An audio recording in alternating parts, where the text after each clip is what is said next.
Hello and welcome back to London Cycle Routes. Today I'll be showing you how to cycle from East Dulwich in South London to Clapham, which is also in South London. This ride takes about half an hour and you can do more or less the whole thing on quiet streets and protected cycle lanes, with long stretches in parkland as well. This is one of the less direct routes I've done on the channel. It's about 5 miles long instead of the 3.5 if you went down the main roads, but I think it's worth it to avoid some of the worst traffic. It's still pretty quick and it's no slower than taking public transport, and I think it's quite a nice ride as well, one that you might do for leisure. If you enjoy watching this video or you find it useful, then please don't forget to subscribe to the channel as I post new ones like it on here every week. Alright, let's get going. So we're starting outside East Dulwich Station on the corner of the junction of St Francis Road and Dog Kennel Hill, and you want to head straight up St Francis Road. This is a quiet residential street and it doesn't have any through traffic on it because it doesn't go anywhere. So when you get to the end of the street, you'll see that blue shared space sign and you'll want to head down the shared path. Annoyingly, there's not actually a drop curb there, so you'll have to dismount to get up there. And then at the end of the shared path, turn right onto Abbotswood Road and then immediately left at the mini roundabout. These streets behind East Dulwich Station never really have any traffic on them because they don't really go anywhere. They're sort of hemmed in by the railway and the Greendale Fields. Keep going to the end of this stretch and you will eventually see a drop curb, by the way, so you don't have to dismount to get up onto the rest of the path. Now, this path is a little bit too narrow and it's obviously shared with pedestrians, so make sure you cycle responsibly on here, don't go too quickly, and give everybody a lot of space when you pass them. These chicanes are quite annoying, and I think they're also illegal under the Equality Act because they sort of prevent people who can't dismount from their bikes because of a disability from going through. So if anyone from the council's watching, then I think probably best to remove those. I know other councils have. Now you'll get to a T-junction in the path and turn left, and this bit of the path is much better going through Greendale. There is a separate bit on the left here for cycles and then pedestrians on the right. Obviously, not everybody who's walking around necessarily observes that and follows it, so you can't just steam down here, but it's a much better layout and there's a grass verge between the two. It would be better if they'd spent less time putting speed bumps on this track and more making it a slightly different colour asphalt and putting some more cycle symbols on it so that people didn't walk in it. As you emerge from the path, you'll come out onto a street that's also called Greendale, and this street is a cul-de-sac at this point, so it doesn't go anywhere. And then as we approach the lights, note the protected lane for filtering and also these separate symbols for bikes, which give you a little bit of a head start over the cars, which is useful if you want to turn. Now we're on Townley Road, which as you can see has some traffic on it, but we're not going to be on it for long because we immediately turn right into Calton Avenue.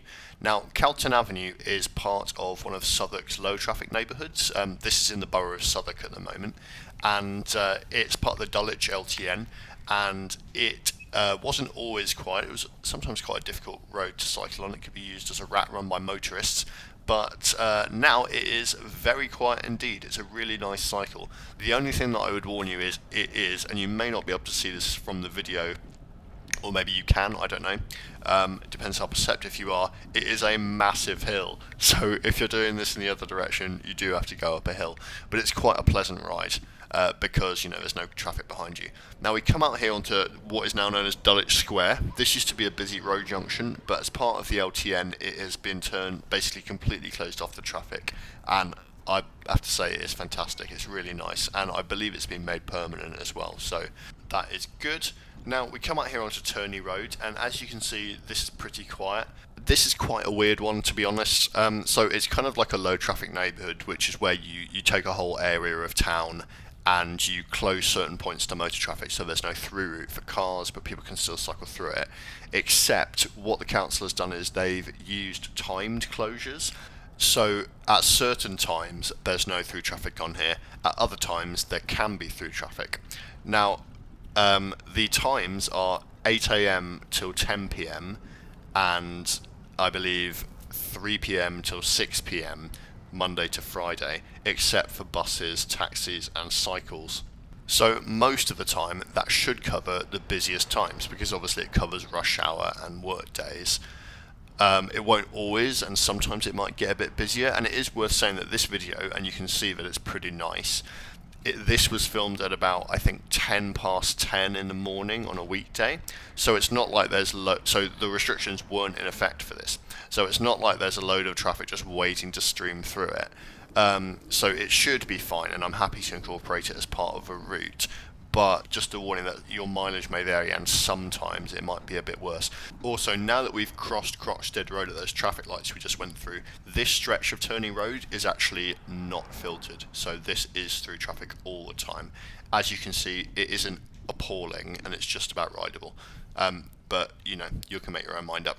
So we're going to go right here, so sharp right, pretty much going back on yourself. You remember in the map at the beginning, there was a bit of a dog leg which made it longer. Well, that's this, and it's worth it because we're going down the Rosendale Road cycleway, which is a new cycleway installed by Lambert Council, I believe. We just crossed the border, and you can see it's pretty well used. There's a good few people cycling along it on a nice crisp autumn day, and it's really quite good. It's protected with parking. It is two-way. This is a bit of a hill. People do like me to warn that when there's a hill. The parking is slightly set back, so you can see where people have got their doors open. It hopefully doesn't knock into you. Now, there's a cycle zebra crossing the road at the end of this, and I will show you why you should not trust motorists to stop at it. There you go. Just be really careful on that crossing. A lot of motorists don't know what a cycle zebra crossing is, and to be honest, even though it's quite obvious, because you should know what a regular zebra crossing is, and you probably shouldn't be running people over anyway, they will give themselves the benefit of the doubt to simply drive into you. So yeah, just be really careful on that crossing. It leads into Brockwell Park, which has a nice network of wide shared paths in it for cycling on. And as usual, I will warn you, please be nice around pedestrians and don't run into anyone or scare anyone by going too fast or too close to them. And just be courteous. There are probably about 30 different ways that you can cycle this next bit. There's a lot of different paths you could go. The route I'm taking in this video is by no means the shortest, but it is probably the flattest and also the most easy to remember.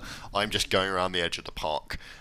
But if you know the park well and you want to go a different way and you don't mind cycling up a big hill, then what I'm doing is we're coming through the south entrance on Norwood Road, and we're going to leave by the entrance at the west of the park that leads onto Tulse Hill, the Tulse Hill estate. The one drawback of going through the park is that it is not open 24 hours. It opens at 7:30 in the morning, which should be enough for most people, but it shuts at sunset, which is actually a bit too early for even people who work 9 to 5 in the winter months. Only part of the year, but still not ideal. So if you need to bypass the park, it's actually not too bad. When you get to that southern entrance where I nearly got hit by a car, what you need to do is turn left down Norwood Road, head down Trinity Rise, and then that will take you on to Upper Tulse Hill, which is actually in a big low traffic neighbourhood. So Trinity Rise isn't, that's the only unpleasant bit of the park. But then once you're on Upper Tulse Hill, you can basically work your way down via, I think, Ostade Road, and then join Leander Road, which is where we're getting to in a second when we leave this park. Spoilers. So yeah, you can bypass the park with a very short stretch on not particularly pleasant to cycle on road, and then a longer stretch cycling through nice filtered streets. But this is a much more convenient way to go when the park is open. Wait here and use the signalled crossing. You can see that's a toucan crossing, and then go to the right of this wall because it has a ramp, and you can go through the Tulse Hill estate here. A nice sort of quiet estate, and then when you get to the end of this street, we'll be entering one of Lambeth's low traffic neighbourhoods, and that is the Tulse Hill low traffic neighbourhood, and one of the main roads in it is Leander Road, and this is the road that you'll meet, by the way, if you are going the detour way. You'll come from behind us basically, and Leander Road's really handy. You can sort of go north-south. We're kind of running parallel to Brixton Hill here. I used to live kind of near here, in an estate near here, and I used to go here all the time, and I saw it be improved by the LTN, and it is a much nicer cycling environment now. You come out here onto Josephine Avenue, and you want to turn left. And now what we're actually doing here is we're actually picking up an old London Cycle Network route. I'll explain more about that in a second, but for now we're going to focus on this road crossing. You can see that sign there is kind of explaining how to do it. Now this needs to be improved, and I think now that Leander Road is a really good sort of cycle route from other parts of the borough, Lambeth should definitely think about improving that crossing across Brixton Hill at Josephine Avenue, because this is a cycle route, and just sort of throwing yourself across Brixton Road is not good, and a lot more people are going to be using it now. So we are now on Lambert Road, and we're following this old London Cycle Network Route 25. This London Cycle Network was developed in the 80s, 90s, noughties. I don't know exactly when this particular route dates from, and mostly they're not that good. They tended to just be paint on the road, but occasionally they surprise you and are okay, and this one's pretty good. You can see we're going through some filters here which keep the streets relatively quiet. There is some traffic. I can tell you that this route will be significantly improved if Lambeth goes ahead with its plans for a Brixton Hill LTN. A lot of this route is in Brixton Hill. Now, Lambeth has a commitment to deliver that low traffic neighbourhood, and I believe they've even been given funds by the government to do it, but they are delaying it a little bit after doing quite quickly and installing quite a lot of other LTNs, and I believe they're waiting basically just to let the other ones bed in before they do this, but there's no design for this one yet, which is a bit of a shame, but I hope that happens. Anyway, so we're still following the old Route 25 here, and this crossing is actually pretty nicely done. This is all filtered, this street here, and I think we're actually through the slightly worse bit of Route 25. This section of the route which goes through the back streets around Clapham Park, it actually doesn't have much through traffic, particularly on Crescent Lane here and also Elms Crescent, which we're now going on. That's mostly down to that crossing we went over back a second ago, which was only for cycles. And if you look at a map of the neighbourhood, you'll see that basically that closure makes it very difficult to trace a through route for motor traffic through. And that means that motorists avoid the area unless they're driving to their home in the area, and that keeps these streets really quiet for us to cycle through to our destination. As this guy's proving, you can improve it. It's a little bit narrow with parking on both sides, and that particular type of speed bump here encourages motorists to drive in the middle of the road to rather than giving you space. But yeah, it's alright.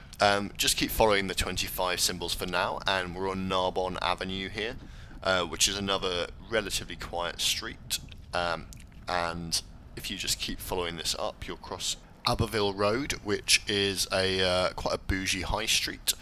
This section of Narbonne Avenue past Abbotswood Road is a little bit busier. I think you can get a bit of through traffic on here. Just due to the layout of the streets, I think that is possibly something that could happen. But as you can see from where we're cycling today, this is basically fine. This video was shot at late rush hour, by the way, so it was shot between about 9 and 10 o'clock. So it's not the busiest time, but also not dead quiet. You get to the end of the street and you will have a signalled crossing over the A24 onto this cycle track over Clapham Common. This is nicely done. There's a separate cycle track here, and then there's pedestrians on the left. Obviously not everyone observes that, because when you're walking around it's not the sort of thing you really look for. They could have made it more obvious. You go here onto Windmill Drive, and then that's the COVID testing centre there, by the way, and then we head down Clapham Common. Unfortunately, when I filmed this video, there was some construction work taking place on the park, so I had to do a little bit of a detour just to go around where they closed the path, sorry. But you can just rejoin the path here, and it will probably be gone by the time you get here anyway.